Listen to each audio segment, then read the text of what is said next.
Selamat pagi semuanya. Hari ini Nana kita akan belajar tentang Yesus yang berbelas kasih. Pelajaran Agama Katolik dan Budi Pekerti kelas 7. Mari kita berdoa sebelum kita belajar. Ambil sikap doa dan kita buka hati untuk memuji Tuhan. Dalam nama Bapa dan Putra dan Roh Kudus. Amin. Doa pembukaan. Tuhan Allah Bapa kami yang penuh kasih, Engkau senantiasa memberikan berkat kepada kami. Namun kami sering masih egois. Kami masih kurang peduli pada sesama kami. Engkau memberikan berkat secara cuma-cuma pada kami, namun kami begitu pelit untuk berbagi. Bukalah hati dan pikiran kami, ya Bapa, agar kami mampu memahami ajaran Yesus Putramu, untuk senantiasa mengasihi-Mu melalui sesama kami. Buatlah kami mampu untuk melawan keegoisan kami dan mampukan kami meneladan Putramu, demi Kristus Tuhan dan Juru Selamat kami. Amin. Dalam nama Bapa dan Putra dan Roh Kudus. Amin. Anak-anakku yang terkasih, hari ini kita akan belajar tentang Yesus yang berbelas kasih. Memahami makna tindakan berbelas kasih dalam kehidupan sehari-hari. Pada umumnya, orang ketika seseorang disakiti, ia akan membalasnya dengan kejahatan pula. Bahkan jika mungkin pembalasan dilakukan dengan lebih berat atau besar. Semangat, mata ganti mata, dan gigi ganti gigi. Semangat balas dendam masih tetap dipraktekkan banyak orang. Pernah kita juga mengalami disakiti ataupun tersakiti. Kadang dalam hati kita juga ingin membalas yang lebih dari apa yang dia lakukan kepada kita. Kata berbela rasa sebenarnya untuk menggantikan kata agape yang terlalu asing, yaitu kasih, yang sudah kehilangan arti, dan cinta, yang artinya mendua. Secara harfiah, kata bela rasa berarti ikut merasakan, menderita, atau merasa bersama. Ciri-ciri orang Kristiani adalah kasih atau berbela rasa.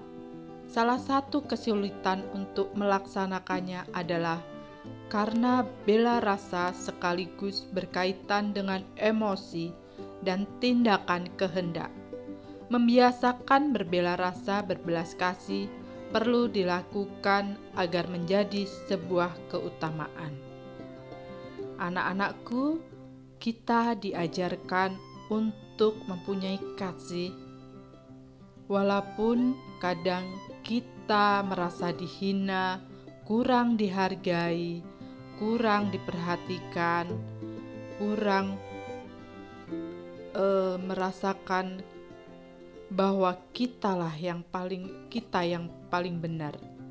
Nah, maka untuk saat ini kita diajarkan untuk belajar mengasihi, belajar berbela rasa dengan teman kita, agar kita mampu memaafkan, agar kita mampu mempunyai kasih, sehingga tidak ada dendam di dalam hati kita.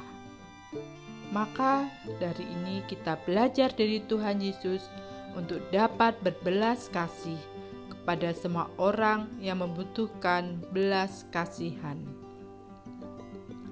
Sikap dan tindakannya, Yesus ingin menyatakan cinta Allah kepada semua manusia tanpa terkecuali.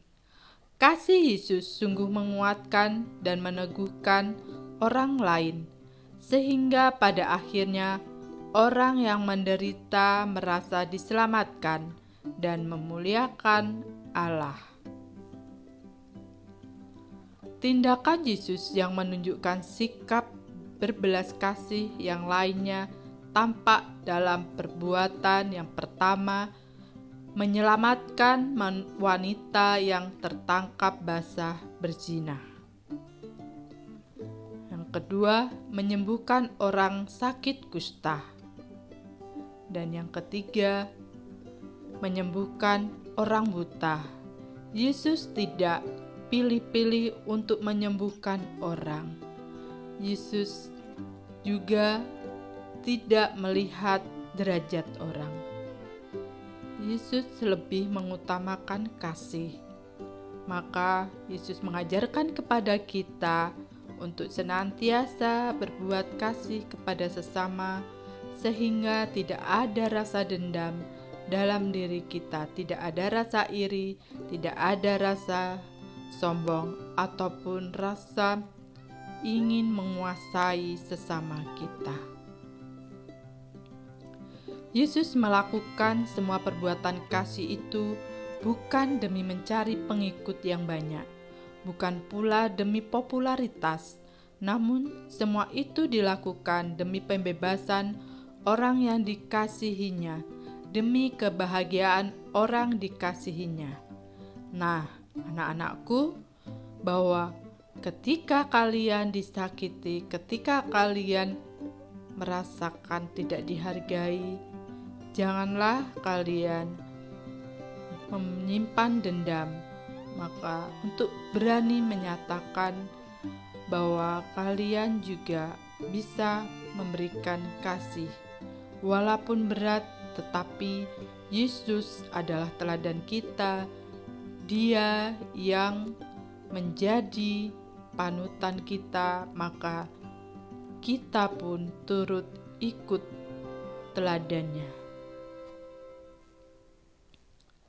Nah, hari ini kita diajarkan oleh Tuhan Yesus tentang berbelas kasih.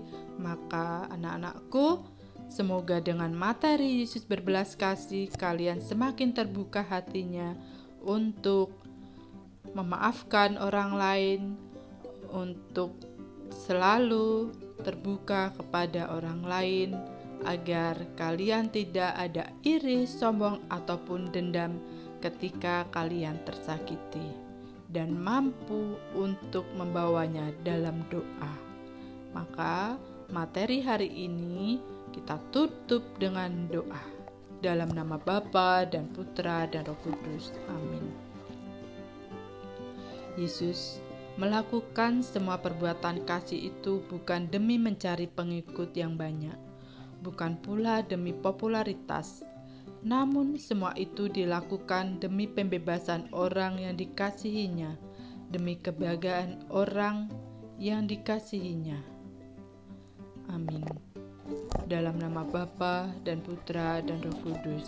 Amin. Terima kasih.